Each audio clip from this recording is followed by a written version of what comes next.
Hello friends, welcome to our channel study smart. तो आज के इस वीडियो में मैं बैटल ऑफ तराइन को डिस्कस करूंगा। यह मोहम्मद गौरी और पृथ्वीराज चौहान के बीच हुआ था। बैटल ऑफ तराइन के दो युद्ध हुए थे। First battle of Tarain 1191 and second battle of Tarain 1192 को हुआ था, जिसमें 1192 में पृथ्वीराज चौहान मोहम्मद गौरी से हार गए थे और इसके कुछ ही समय बाद भारत में दिल्ली सल्तनत की स्थापना हुई थी। तो पृथ्वीराज चौहान को भारत का the last Hindu empire of India भी कहा जाता है, क्योंकि इसके बाद भारत में कोई भी ऐसा हिंदू राजा नहीं हुआ था जिसने भारत में इतने बड़े साम्राज्य पर रूल कर पाया था। तो इस वीडियो में मैं हर एक टॉपिक को डिटेल में डिस्कस करूंगा, जैसे गौड़ साम्राज्य कैसे बना था, इन्होंने भारत पर क्यों आक्रमण किया था, भारत पर उस समय कितने डायनेस्टी रूल कर रहे थे, पृथ्वीराज चौहान कौन थे, या यह युद्ध क्यों हुआ था। ये सारे टॉपिक को डिटेल में डिस्कस करूंगा, इसलिए आप पूरे वीडियो को ध्यान से देखिएगा। तो इससे पहले अगर आपने हमारे चैनल स्टडी स्मार्ट को सब्सक्राइब नहीं किया है तो सब्सक्राइब कर लीजिए और आप वीडियो को पूरा देखिएगा। उसके बाद अगर आपको वीडियो कैसा लगता है, तो अगर आपको अच्छा लगता है तो वीडियो को लाइक करिएगा, नहीं तो डिसलाइक करिएगा। अगर अच्छा लगता है तो आप अपने दोस्तों से शेयर कर दीजिएगा और कमेंट करके बताइएगा कि वीडियो कैसा था। तो गौड़ बहुत ही छोटा सा एरिया था जो माउंटेनस क्षेत्र में बसा हुआ था और यह बिग एम्पायर जैसे गजनवीद एंड साल्युकत एम्पायर से घिरा हुआ था। गजनवीद जिसे जानते हैं मोहम्मद गजनी ने 1025 में भारत पर आक्रमण किया था और टेम्पल ऑफ सोमनाथ मंदिर को लूटा था। तो गौड़ सबसे पहले मूर्ति पूजा पर बिलीव करते थे और ये लोग महायाना बुद्धिज्म को फॉलो करते थे, जबकि इसके आसपास के क्षेत्र इस्लाम धर्म फॉलोअर्स थे। लेकिन 12वीं सेंचुरी के बाद जब मोहम्मद, जो कि इस्लाम धर्म के फाउंडर थे, वे इस्लाम धर्म का प्रचार कर रहे थे, तो उन्होंने अपने कुछ प्रचारक को गौड़ साम्राज्य में छोड़ा था जो इस्लाम धर्म का प्रचार करने लगे। और 12वीं सेंचुरी के बाद गौड़ साम्राज्य में धीरे धीरे इस्लाम धर्म फैलने लगा। तो इस समय गौड़ के जो चीफ थे वे शाहबनीस थे। तो शाहबनीस इस्लाम धर्म से बहुत अधिक प्रभावित हुए थे और इन्होंने बहुत ही मदद किया था इस्लाम धर्म को गौड़ साम्राज्य में प्रचार करने में, और इन्होंने गौड़ साम्राज्य में इस्लाम धर्म को बहुत ही तेज़ी से प्रचार किया, जिसके कारण ये लोग यहाँ पर एक बिग पावरफुल बन गए और इन्होंने अपने को अब सुप्रीम घोषित कर लिया। तो इसके बाद जब पावरफुल हो गए थे तो अपने को सुप्रीम घोषित करने के बाद शाहबनीस ने हैरत, जो कि गजनी का एक क्षेत्र था, तो उस पर अटैक कर दिया। तो इस समय गजनी के रूलर बरहम शाह थे। तो बरहम शाह ने शाहबनीस के अटैक करने के बाद उन्हें लगा कि गौड़ ने उस पर आक्रमण कर दिया है और उसके क्षेत्र को अपने में मिलाना चाहते हैं। तो जिसके कारण बरहम शाह ने गौड़ के रूलर के ब्रदर अलाउद्दीन हुसैन को कैप्चर कर लिया और उनको पॉइजन देकर मार दिया। तो इसके बाद गौड़ के रूलर जो कि गौड़ के रूलर थे, तो उन्होंने बरहम शाह से युद्ध किया और उनको युद्ध में हराकर गजनी को अपने कैप्चर में ले लिया। इसके बाद उन्होंने पूरे गजनी को लूट लिया। गजनी में जितने भी बिल्डिंग्स थे, घर थे, सभी को तहस नहस कर दिया। जितने भी सोने चांदी थे सबको लूट लिया। ऐसा माना जाता है कि यह लूट टोटल 7 डेज तक चला था और यहाँ पर जितने भी घर, बिल्डिंग्स जो भी थे सबको तहस नहस कर दिया था। तो यह बहुत ही भयंकर एक लूटपाट हुआ था। इसके बाद गौड़ पूरे इस्लामिक वर्ल्ड में बहुत ही पावरफुल हो गए।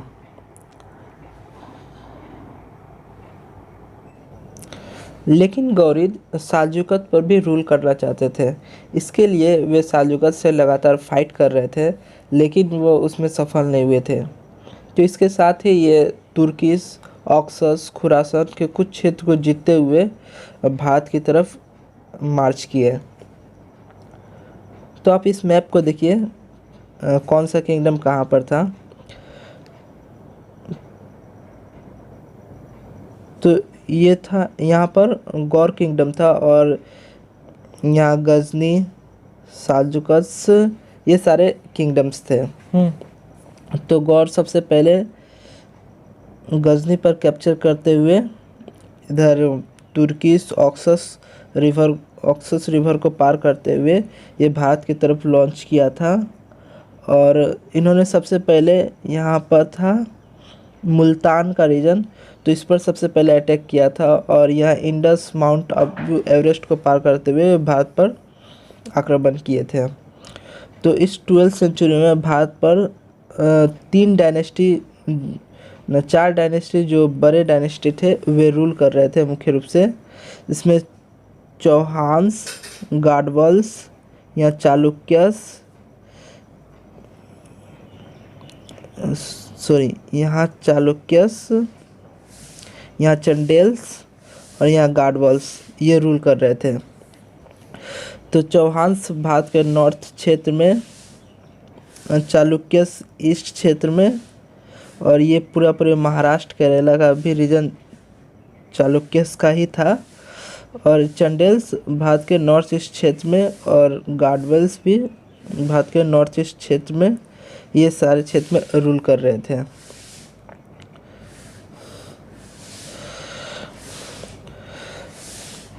तो 1163 में गयासुद्दीन मोहम्मद गौर साम्राज्य के नए रूलर बने और इन्होंने अपने भाई मुइजुद्दीन मोहम्मद को गजनवी का रूलर बना दिया।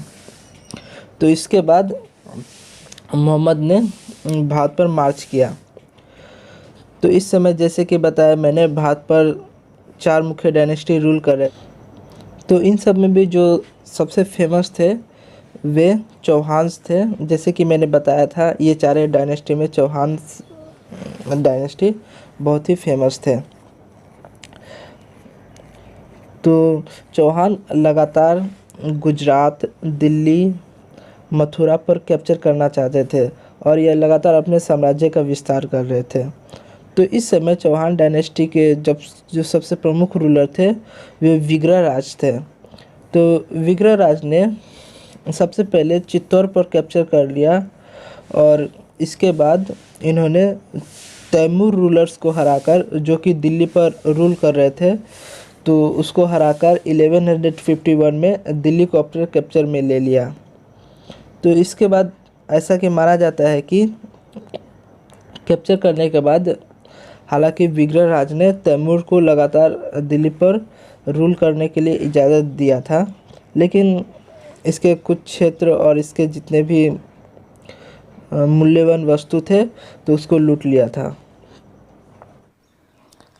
लेकिन इन सब चौहान वंश में भी चौहान वंश के जो सबसे प्रमुख रूलर थे वे थे पृथ्वीराज चौहान। तो पृथ्वीराज चौहान बचपन से ही बहुत वीर थे। इन्होंने बचपन में शब्द भेदी बाण की शिक्षा ली थी। ऐसा माना जाता है कि इन्होंने बचपन में अकेले ही एक शेर को हरा दिया था। तो पृथ्वीराज चौहान के पिता का नाम सोमेश्वर चौहान था और इनकी माता कर्पूरी देवी थी। तो पृथ्वीराज चौहान जब 11 वर्ष के थे तो इनके पिता की हत्या चालुक्य वंश के राजा भीम सेकंड के द्वारा कर दी गई थी।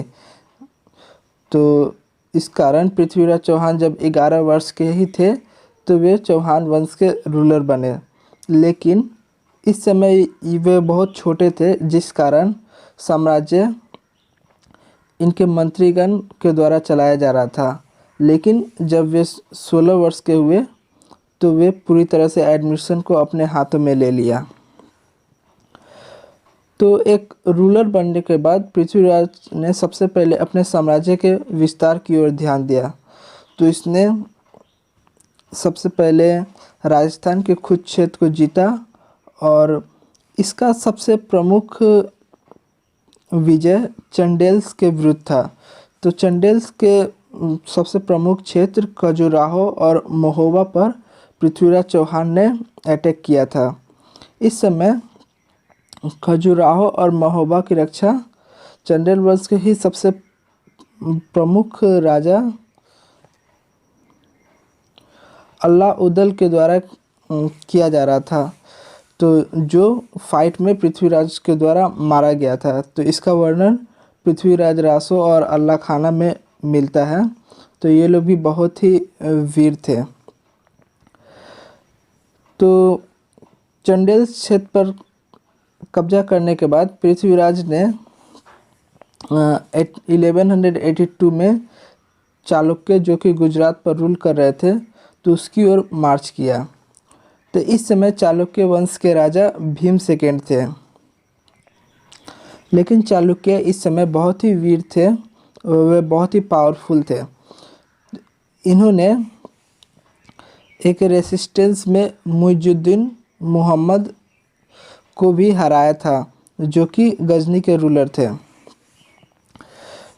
तो इस कारण इन्होंने पृथ्वीराज को भी डिफीट किया, जिस कारण पृथ्वीराज बाधित हो गए कि उन्होंने अपना ध्यान गंगा वैली के क्षेत्र और पंजाब के क्षेत्रों की ओर आकर्षित किया और इन क्षेत्रों की ओर मार्च किया।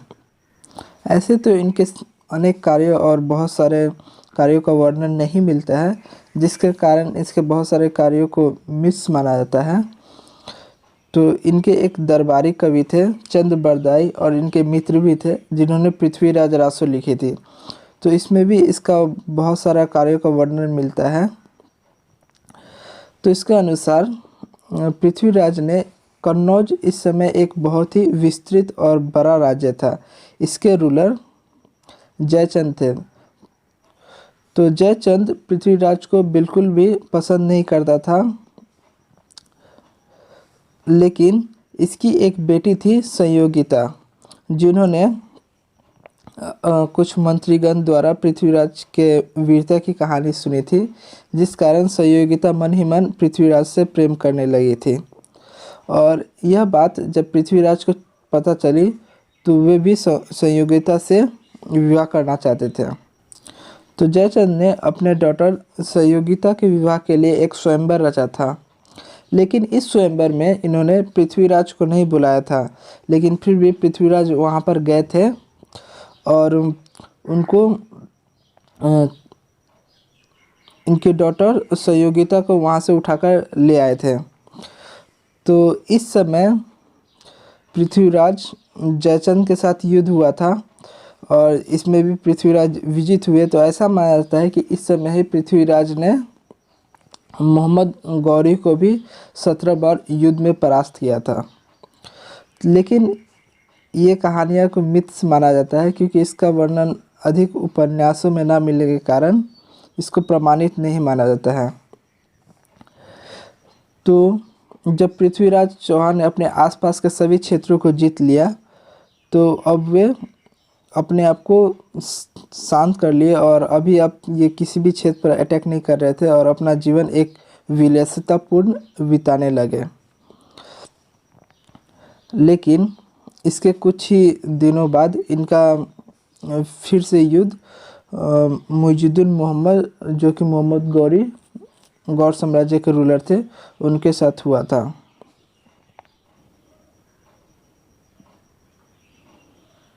तो इससे पहले मैंने मुइजुद्दीन के बारे में बताया था। तो मुइजुद्दीन जब 1173 में गजनी के रूलर बने थे, इसके बाद इन्होंने इंडिया की तरफ मार्च किया था। तो इससे पहले सबसे पहले इंडिया में इन्होंने मुल्तान क्षेत्र 1175 में जीत लिया और इसके बाद इन्होंने उच्च को 1179 में जीता। तो मुल्तान और उच्च पर कैप्चर करने के बाद मुइजुद्दीन भारत पर इसके द्वारा मार्च किए और ये सबसे पहले गुजरात पर अटैक किए। तो इस समय गुजरात के रूलर चालुक्यस थे और ये बहुत ही पावरफुल हुआ करते थे। तो इनके साथ जब मुइजुद्दीन मोहम्मद का युद्ध हुआ तो इन्होंने मुइजुद्दीन को युद्ध में हरा दिया।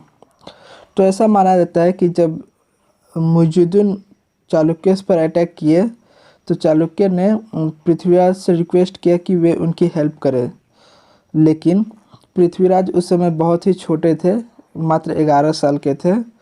तो इस समय इसका एडमिनिस्ट्रेशन इनके मिनिस्टर के द्वारा चलाया जा रहा था, तो जिन्होंने चाणक्य को हेल्प करने से बिल्कुल मना कर दिया था। तो फिर भी चाणक्य ने मुइज़ुद्दीन को युद्ध में हरा दिया था। तो युद्ध में हारने के बाद मुइज़ुद्दीन ने अपना पूरा प्लान चेंज कर लिया, किस प्रकार इंडिया पर अटैक करे, और ये माउंट आबू के थ्रू भारत पर अटैक किए।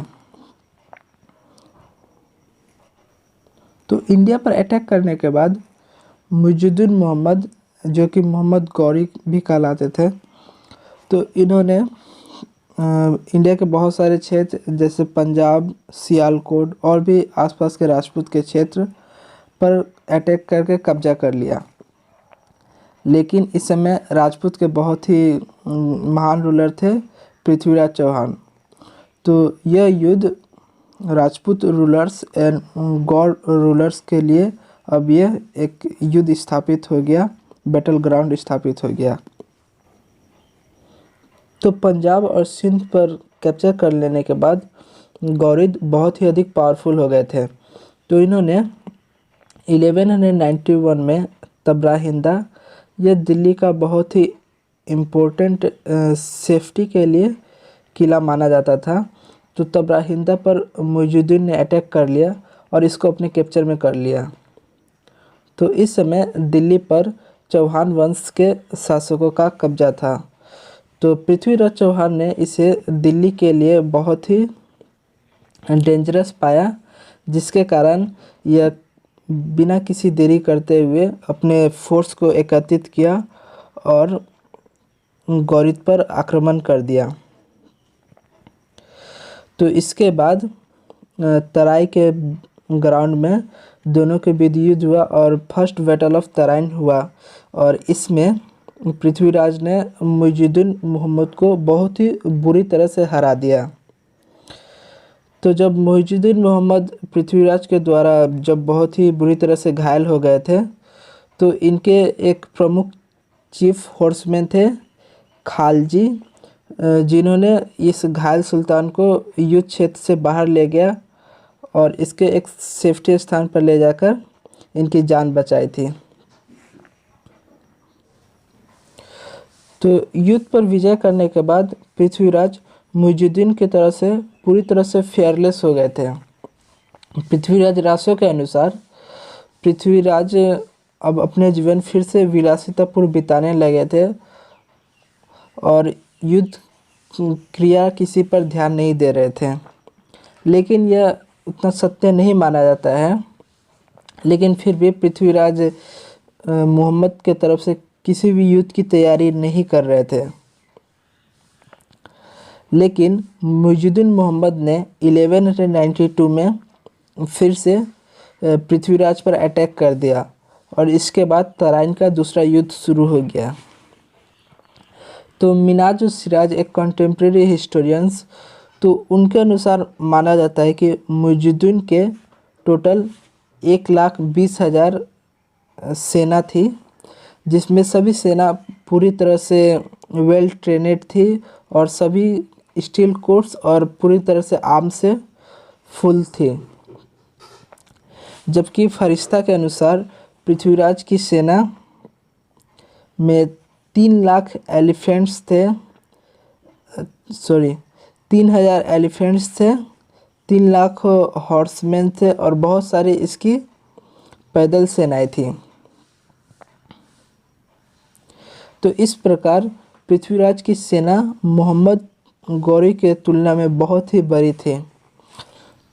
तो फरिश्ता के अनुसार आसपास के जितने भी राजा राजवाड़े थे, तो उनको पृथ्वीराज चौहान ने एक मैट्रिमोनियल पॉलिसी के द्वारा अपने में मिला लिया था।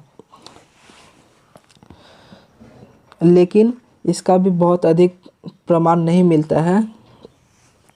तो जो भी हो, तो मुइज़ुद्दीन की सेना बहुत ही पूरी तरह से आर्मफुल और बहुत ही वेल ट्रेनेड थी, जबकि पृथ्वीराज की सेना उतनी अच्छी ट्रेंड नहीं थी और मुइजुद्दीन की सेना ने पृथ्वीराज की सेना को पूरी तरह से चारों तरफ से घेर लिया और उस पर अटैक कर दिया। तो इस युद्ध में मुइजुद्दीन ने पृथ्वीराज को हरा दिया और पृथ्वीराज युद्ध हारने के बाद बहुत ही बुरी तरह से घायल हो गए थे। तो घायल पृथ्वीराज चौहान जब अपनी जान बचाने के लिए भाग रहे थे तो मुइजुद्दीन मोहम्मद की सेना ने पृथ्वीराज का पीछा किया और उनको सारसूती, जो इस समय सिरसा और हिसार डिस्ट्रिक्ट है, तो उसके निकट पृथ्वीराज को फिर से पकड़ लिया था। तो ऐसा माना जाता है मुइजुद्दीन सिराज के अनुसार पृथ्वीराज को पकड़ने के बाद ही उसको मार दिया गया था, लेकिन हसन निजामी के अनुसार पृथ्वीराज को फिर से अजमेर ले जाकर अजमेर का रूलर बना दिया गया था।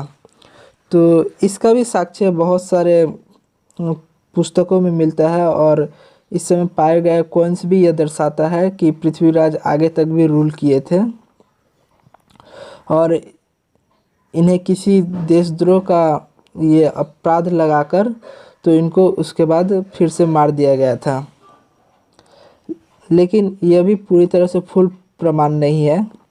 तो एक ऐसा भी माना जाता है कि पृथ्वीराज को युद्ध में परास्त करने के बाद मुइजुद्दीन मोहम्मद अपने साथ उनको गजनी ले गए थे और पृथ्वीराज के दोनों आँखों को फोड़ दिया था और उनको अंधा बना दिया था। तो इसके साथ पृथ्वीराज के मित्र चंद्रबरदाई भी गए थे। तो पृथ्वीराज अंधा होने के बाद भी वे शब्द विद्या बाण चलाने की कला को जानते थे, जिस कारण जब मोहम्मद गौरी एक सिंहासन पर बैठे थे और उनको जब पता चला था कि पृथ्वीराज शब्द भेदी बाण की विद्या जानते हैं तो उनका कला प्रदर्शन करने के लिए एक मंच आयोजित किया था और पृथ्वीराज को कहा था कि एक तोते पर निशाना लगाने के लिए, लेकिन चंद्रबरदाई पृथ्वीराज के साथ ही खड़े थे और उन्होंने अपने एक शब्द में यह बताया था कि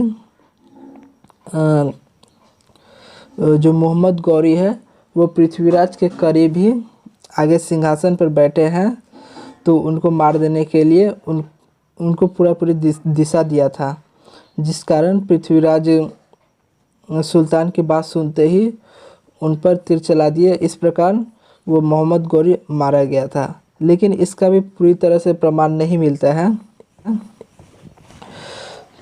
तो जो भी हो, तो इसके बाद अजमेर पर पृथ्वीराज के बेटे ने रूल किया और कुछ समय तक रूल करने के बाद अब पूरी तरह से जब दिल्ली पर